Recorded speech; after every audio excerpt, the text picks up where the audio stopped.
บ่ไล่นี่10 ล้านกีบพี่น้องรวมทั้งหมดทั้งมวลอยู่นำบ่ไล่นี่13 ล้านโดยเนาะและเงินรวมมันสร้างบ้านสร้างเรือนให้น้องเพิ่นนี่รวมหมดเท่าใดไล่อยู่นำบ่แก้ว10 ล้านเนาะอยู่นำบ่ไล่13ก็เป็น23 ล้านเป็น23เนาะเนาะอ่าเงินส่วนนี้พออยู่บ่อ้ายหรือว่ายังขาดยังบ่พอแล้วเนาะเอ้ยยังเหลือหลายอยู่ค่าส่งค่าสร้างเนาะแม่นค่าส่งค่าสร้างใช่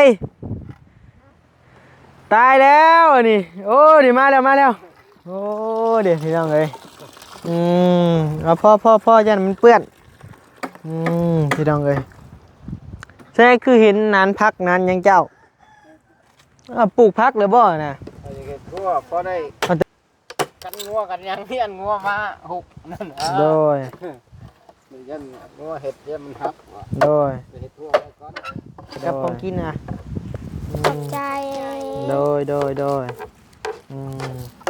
เราเป็นกินกับพ่อกับแม่ด้วยนางเด้อโดยดีใจบ่ได้ย่างไปอันพุ่นแล้วเนาะบ่ได้หาบแล้วบัดนี้บ่ได้หาบัดน้ำกินได้เอาอยู่ใช้บัดนี้น้ำกินได้กินยังได้มื้อฮะยังบ่ได้มื้อบ่สมมุติว่ามันหมดแล้วไปเอาอยู่ใช้ไปเอาอยู่น้ำสางน้ำสางอยู่ใช้น้ำสางอยู่พูดไกลไกลบ่บ่ไล่มาแจ้งข่าวดีบ่มื้อนี้โดยจากร้าน10 ล้านสิได้เงินใหม่ได้เนาะดีใจบ่ดีใจติ้นให้เบิ่งแหน่บ่บ่คือบ่ง่ายบ่ได้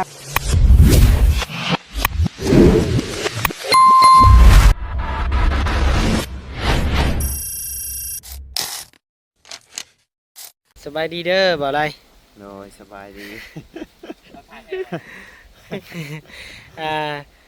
มื้อนี้ก็เปิดคลิปเปิดภาพมาก็เห็นหน้าบ่ไรจุดหลุดแล้วได้พี่น้องเลยเนาะเพราะว่าเพิ่นก็เป็นคือว่าได้ยินข่าวดีจากเพิ่นว่าซั่นเนาะโดยได้ยินคือว่าของนักว่าซั่น มาถบทมใส่น้องเพิ่นเลยว่าซั่นเนาะนักและเสาเด้เสาบ่ นักเยอะน้องคือว่าได้ยินงบได้งบบ่ได้งบสร้างบ้านให้น้องเพิ่นบ่มีงบมาเพิ่มอีกทั้งบ่ไล่นี่10 ล้านกีบพี่น้องรวมทั้งหมดทั้งมวลอยู่นำบ่ไล่นี่13 ล้านโดยและเงินรวมมันสร้างบ้านสร้างเรือนให้น้องเพิ่นนี่รวมหมดเท่าใดไล่อยู่นำบ่แก้ว10 ล้านเนาะอยู่นำบ่ไล่13ก็เป็น23 ล้านเป็น23เนาะโดยเงินส่วนนี้พออยู่บ่อ้ายหรือว่ายังขาดยังบ่พอแล้วน้องเอ้ยยังเหลือหลายอยู่ค่าส่งค่าสร้างเนาะแม่นค่าส่งค่าสร้างนั่นนี่คันเฮาสิให้อันทั้งเราเฮ็ดนี่ก็บ่ไล่ว่าบ่ได้ดอกบ่รอดพี่น้องมีแต่หาสร้างมาเฮ็ดเลยเนาะโดยโอเคเลยเด้อบ่ไล่ยันเจ้าพาเข้าไปนายพวกแม่นว่าสิไปหาน้องเพิ่นอยู่โดยไปเยี่ยมไปยามเพิ่นแน่เฮาก็ว่าสิเข้าอยู่ซื้อของกินมาต้อนเพิ่นอยู่โดยโอเคอยู่ดีมีแฮงบ่ไล่โดยสบายดีเด้อบ่าวพัดไส้คนรอคนโก้โอริโอบ้านทาบ้านทาหรือบ้านซิโนเซ็ตนิดบ่ได้วะเน็ตบ่ได้บ่มาจากคนฮะผู้แรกข่อยมาเลยนะซ้ายผู้แรกข่อยนะคนละภาคฟังผู้แรก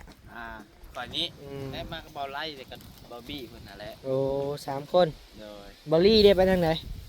บ่ลี่บ่คือว่าเห็นเพิ่นอยู่ห้านกับข้าวลาวว่าสิเข้าไม่น้าแพกแล้วก็ว่าไปเฮือนไฟฟ้าบ่ประมาณนั้นเนาะโดยแต่เราว่าจากมาพี่เนี่ยอยู่คันที่ทันเราโดยยันบ่ทันดอกกันน้องเพิ่นกันเด้อโดยคือบ่ขี่จักรเข้าไปรถบนทางเขาได้อยู่สร้างเป็นแท้อันนี้ก็นอกกระถิ่มตัวที่ยัดน้ำมันนะถิ่มไม่นะถิ่มบ่ไปเจ้าชายบ่ได้หรอกมันเหม็นสักเอานะเนาะพอจะไปขายต่อบ่กล้าใส่ละ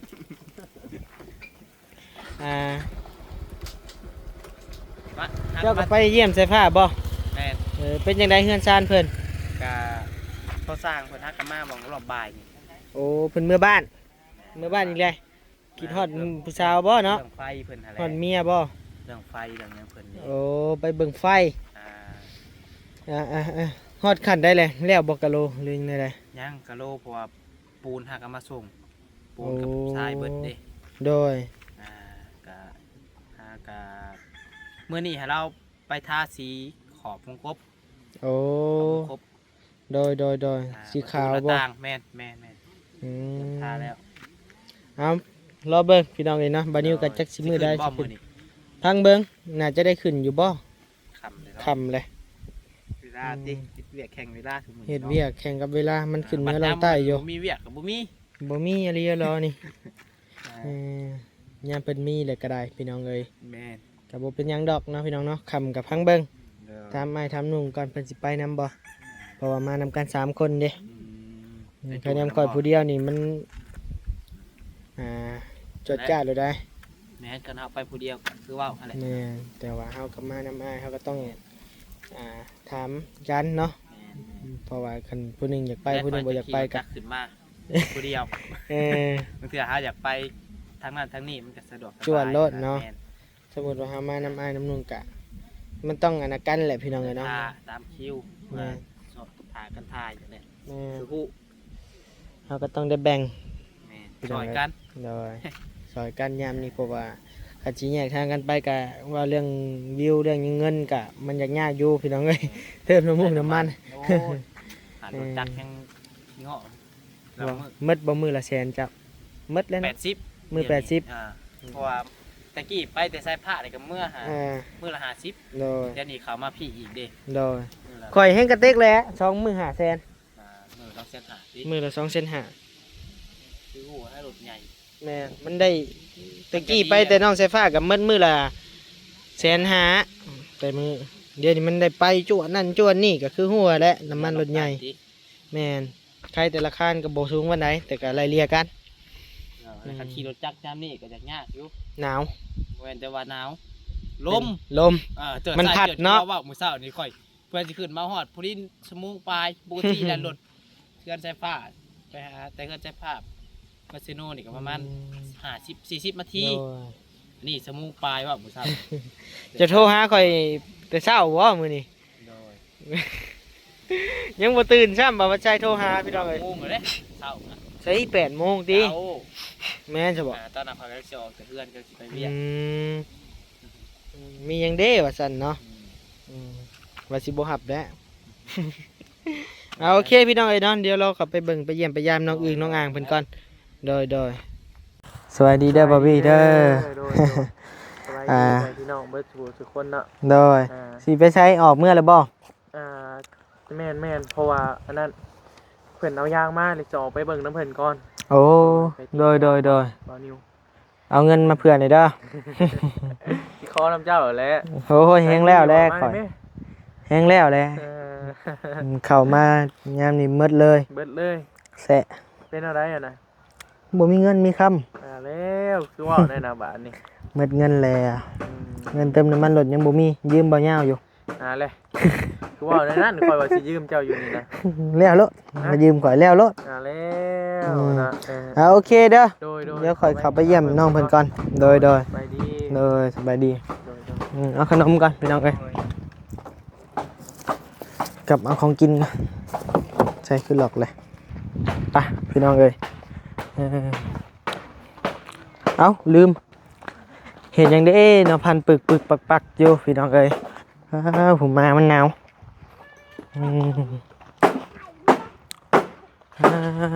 ก็สบายดียังเห็ดยังอันนี้พากันเห็ดยังเห็ดหัวน้ำนี่บ่สบายดีเด้อพ่อเด้อ สบายดี โดยสบายดีเอาพันรถตามสบายพี่น้องเอ้ยได้น้ำไหมบ่อยนั่งใส่ลองโยงเห็นนะบ้าเบิ่งดูได้อยู่บ่แห้งอยู่บ่ใส่เบิ่งฮึบใส่คือบอกใส่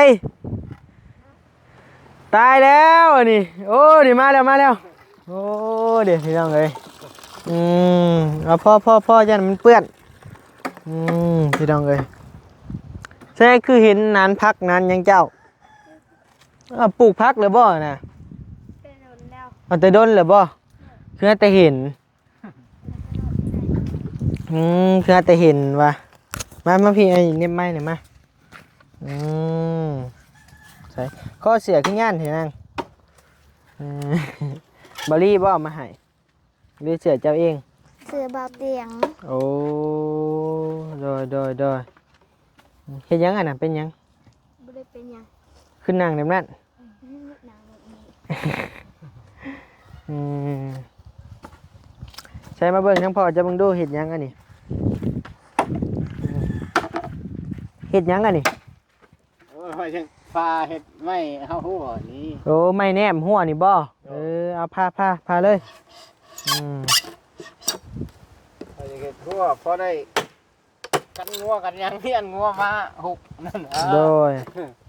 เดี๋ยวยันงัวเฮ็ดเดี๋ยวมันทับว่ะ โดย ไปเฮ็ดทั่วไว้ก่อน โดยหนาวเนาะบ่หนาวบ่อีนาง บ่บ่หนาว เสื้อกันยาวก็จะบ่ใช่ บ่มีเสื้อแขนยาวบ่หรือมีอยู่ มี มีอยู่ไปเอามาใส่ไป บ่ บ่ ไปเอาใส่ บ่หนาว บ่หนาว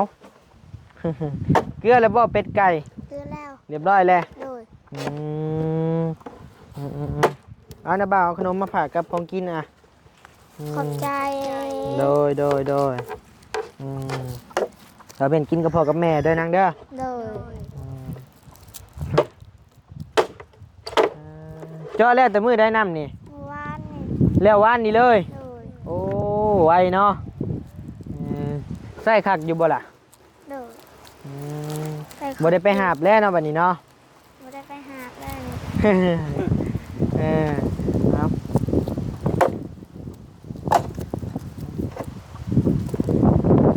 หนาวจะเบาขึ้นหนาววะเจ้าคือบ่หนาววะสร้างเป็ด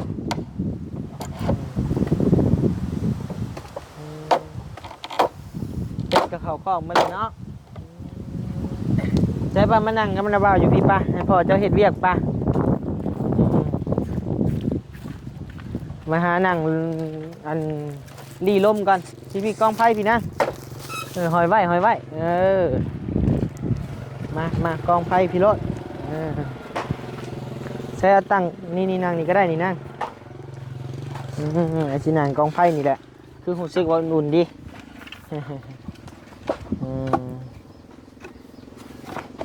มีอยู่บนไหนมะขามมามกเบิ่งดู บ่มี มีหยังจีอยู่บ่ล่ะบ่มีเนื้อจีบ่ปิ้งกบบ่มีบ่ บ่มีบ่ได้ไปคุด เอาบ่ได้ไปขุดซ้ำ โดย เป็นหยังคือบ่ไป บ่ได้ไป เมื่อยบ่ลินแน่ได ผักมันใส่เขา ผักมัน โด โอ้ ย ผักมันของไผมันน่ะ ของป้า โอ้อยู่ผักมัน โด เลย ยบ่ได้ไปหากิน สมมุติบ่ได้ไปหาเลยเอาหยังมากินข้าวมื้อแลง กินไข่ กินไข่ขาจะคือเป็นหน้าขี้หมดแหละน่ะขึ้นเก็ดหมดแล้วพุ บ่อายผู้บ่าวบ่ บ่อาย บ่อายเบิ่งไผจะสิดับมันแหละยังบ่มีผู้บ่าวบ่ บ่ บ่อยากได้ผู้บ่าวบ่ บ่ เป็นหยังคือบ่อยากได้ บ่อยากได้ ยังบ่ฮู้หยังซ้ำนะพี่น้องเอ้ยเนาะเบิ่งควันแทบบัดนี้ดีใจบ่ได้นำใหม่ ดีใจ บ่ได้ย่างไปอันพุ่นแล้วเนาะบ่ได้หาบแล้วบัดนี้ บ่ได้หา บัดน้ำกินได้เอาอยู่ใช้บัดนี้น้ำกิน ได้กินยังได้มื้อ ฮะ ยังบ่ได้มื้อ บ่สมมุติว่ามันหมดแล้วไปเอาอยู่ใช้ ไปเอาอยู่น้ำสาง น้ำสางอยู่ใช้ น้ำสางอยู่ไก่ ไกลบ่ เออ น้ำนี่กินบ่ได้บ่น้ำ กินได้แต่มันใสพุ่น มันใช้พวกมาต้มกินเนาะ เลย โยมขึ้นมาต้มกินต้มขาเสื้อ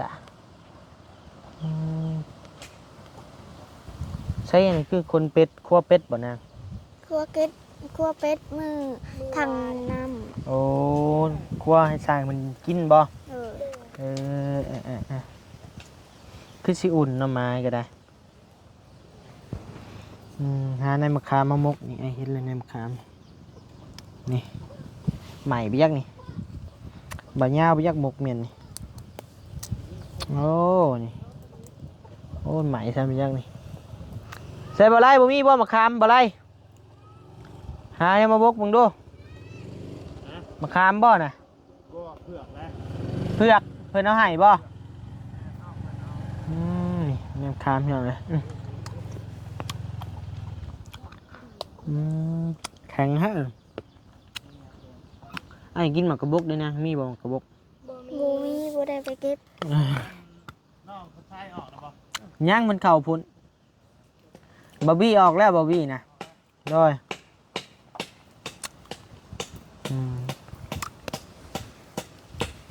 บ่ไล่มันแจ้งข่าวดีบ่มือนี่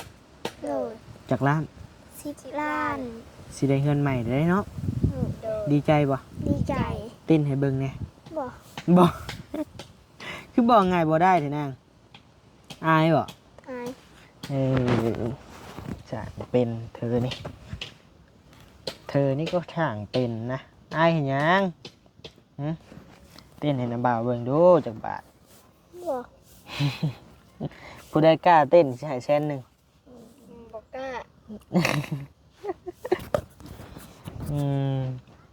ตายแหละพี่น้องเอ้ยเต้นกับอายควันเลี่ยน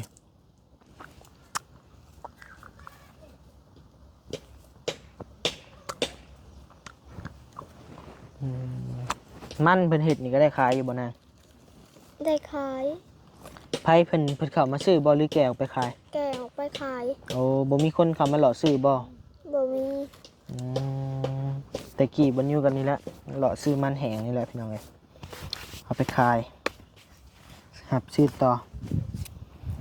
เป็นอะไรหยังพอค้าคนกลางนะหับซื้อแล้วก็ไปขายต่อพี่น้องเอ้ยหนาวเด้พากันอาบน้ำเลยบ่ ยัง เป็นนาคีมันเลยพวกใช้ลองเอาเล็บขูดนี่เป็นเส้นไปเลยพี่น้องเลยยามหนาวเนาะหน้าบ่าวก็เป็นบิยักยังอยู่คนบ่อาบน้ำเขาเอง อาบ อาบบ่ อาบ บ่เชื่อดอกมันเป็นอันนี่บ่เชื่อ เสื้อ บ่เชื่อ เสื้อ พี่น้องเลยป้าไปเบิ่งพอจะเห็นฮอดใจแหละไป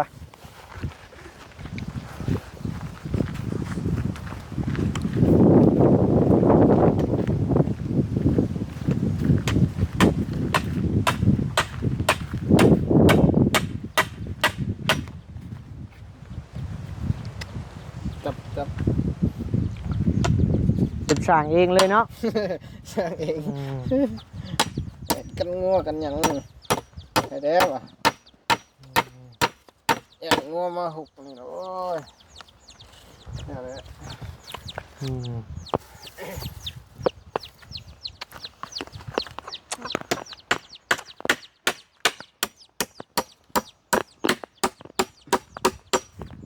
เรียบร้อยเอ้าสิล่มแล้วบาดนี้เมียบ่หอมแก้มนะเบิ่งนี่ เมียหอมแก้มนี่สิใครกว่านี้อยู่เนาะ สิแม่นความเผาหวาน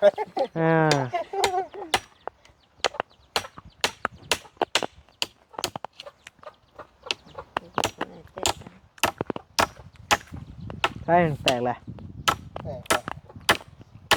ได้อยุแตกอะ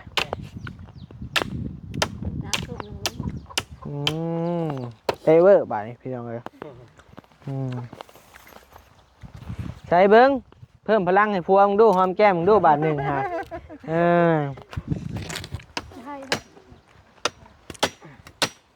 กล้าบอกแนมเฮาให้หอมมีกล้าบอกกล้าบอกดีใจว่าได้นำใหม่ ดีใจแล้วบ่าวเอ้ย หอมแก้มกันให้เบิ่งมึงดู เพื่อน ว่าหยอกพี่น้องเลยเนาะ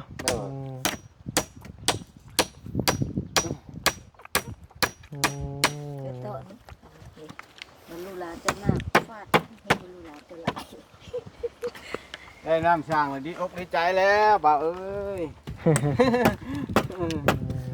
จะ หน่อยก็สิได้เที่ยงนี่น่ะได้เฮือนใหม่อืม จะถูกแล้ว เรียนสิ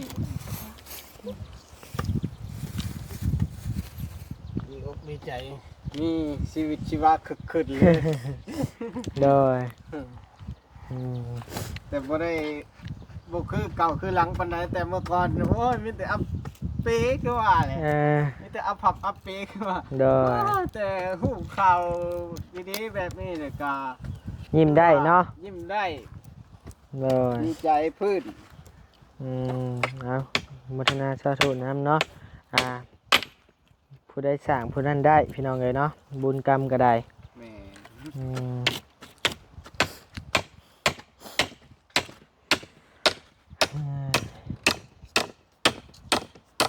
เอาสู้ๆเนาะเป็นกำลังใจให้เฮาก็ได้ต้องสามัญนี่ก็อยู่แล้วนี่เนาะ อยู่ แม่นบ่ อยู่อีกแล้วตะปูมันใหญ่โพดคือว่าปกติตะปูหกพอดีเนาะ โดยไปซื้อมาให้ซะ ตัวเองชื่อ เออ คือว่าสินั่นไปแล้วโอ้ ตะปู8ได้นี่เนาะ โดย แม่นแล้วได้แล้วสติกะ มาเลยโอ้ยใหญ่ตัวนี้ว่า มันก็เลยแตก เห็ดพอมันกระทันหันเลย โด ย่าง ย งัวควายมาเลยโอ้ยแค่ได้เฮาเห็ดไว้เลย อืมได้แล้วสู้ๆด้วยนางเด้อเนาะ โดย ใส่ปินหนามาดีกว่านะครับเอาเลย เออได้น้ำใหม่จำนวนก็ได้เที่ยงใหม่พี่น้องเลยเนาะมีงบมาแล้วจำนวน23ล้านพี่น้องเลยแต่ยังบ่พอดอกค่าคงค่าสร้างพี่น้องเลยเนาะ แม่ ยังขาดค่าสร้างแน่ค่าไม้แน่แหละพี่น้องเลยเนาะ หลายอย่างเนาะ เอาตอกโลดจ้ะตอก